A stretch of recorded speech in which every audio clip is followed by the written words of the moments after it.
दोस्तों, अमेरिका और ईरान के बीच तनाव लगातार बढ़ता जा रहा है और इस बीच ईरान की तरफ से एक ऐसा बयान सामने आया है जिसने अंतर्राष्ट्रीय स्तर पर हलचल तेज कर दी। रिपोर्ट के मुताबिक ईरानी सेना ने अमेरिकी सैनिक को पकड़ने या मारने के लिए $30,000 इनाम देने का ऐलान किया। ईरानी सेना के प्रमुख अमीर अल हातमी के हवाले से बताया गया है कि यह रकम अमेरिकी सेना को पकड़ने या मारने वाले को दी जाएगी। रिपोर्ट के मुताबिक अगर यह काम किसी महिला के द्वारा किया जाता है तो इसकी रकम दुगनी हो सकती है, यानी कि $60,000।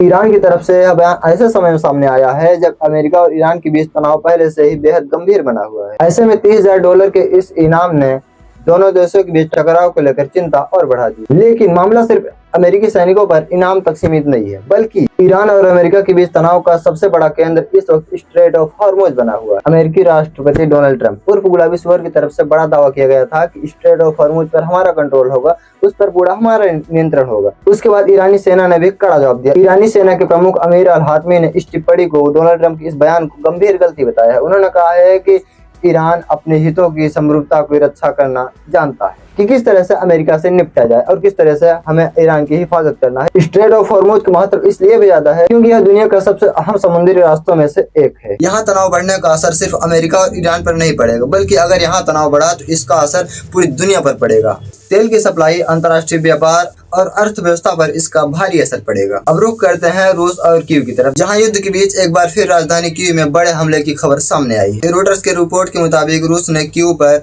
मिसाइल और ड्रोन हमला किया। हमले के बाद राजधानी के कई इलाकों में आग लग गई और यूक्रेन के सबसे बड़े बुक मार्केट में से एक को भारी नुकसान पहुंचा है। स्थानीय अधिकारियों के मुताबिक कम से कम 3 लोग घायल हुए हैं। हमले की तस्वीरों में बुक मार्केट के अंदर जली हुई किताबें और आग बुझाते हुए फायर फाइटर दिखाई दे रहे हैं। इस हमले ने एक बार फिर यह दिखा दिया कि रूस और यूक्रेन के बीच जंग अभी खतरनाक दौर में है। इसी के साथ अब बात करते हैं तुर्की और सीरिया की, जहां क्षेत्रीय राजनीति तेजी से बदल रहा है। अल जज़ीरा की रिपोर्ट के मुताबिक तुर्की के राष्ट्रपति रजब तय्यब अर्दगान ने कहा है तुर्की सीरिया की स्थिरता का समर्थन जारी रखेगा और क्षेत्र के कुर्द समुदायों के साथ संबंध को मजबूत करेगा। रजब तय्यब अर्दगान ने आने वाले समय में सीरिया जाने की योजना पर भी जिक्र किया। तुर्की के राष्ट्रपति रजब तय्यब अर्दगान का यह बयान ऐसे समय में आया है जब सीरिया में राजनीतिक और सुरक्षा व्यवस्था को लेकर कई बड़े बदलाव चल रहे हैं। तुर्की की सीरिया नीति इसलिए भी अहम है क्योंकि सीरिया में कुर्द नेतृत्व वाले समूह और सरकार के बीच संबंध लंबे समय से क्षेत्रीय राजनीति का बड़ा मुद्दा रहा है। ऐसे में रजब तय्यब अर्दगान का यह बयान सीरिया और तुर्की के रिश्तों के लिए महत्वपूर्ण साबित हो सकता है। कुल मिलाकर इस वक्त दुनिया के कई अहम मोर्चों पर तनाव बना हुआ है और ऐसे में ईरान ने अमेरिका के सैनिकों को लेकर $30,000 इनाम देने का ऐलान भी कर दिया है। तो ऐसे में हालात और भी बिगड़ गए हैं। अब सबसे बड़ा सवाल यह है कि अमेरिका और ईरान के बीच बढ़ता तनाव अब किस दिशा में जाएगा? क्या दोनों देशों के बीच बातचीत का रास्ता खुलेगा या फिर स्ट्रेट ऑफ हॉर्मुज के लेकर और भी टकराव बढ़ेगा?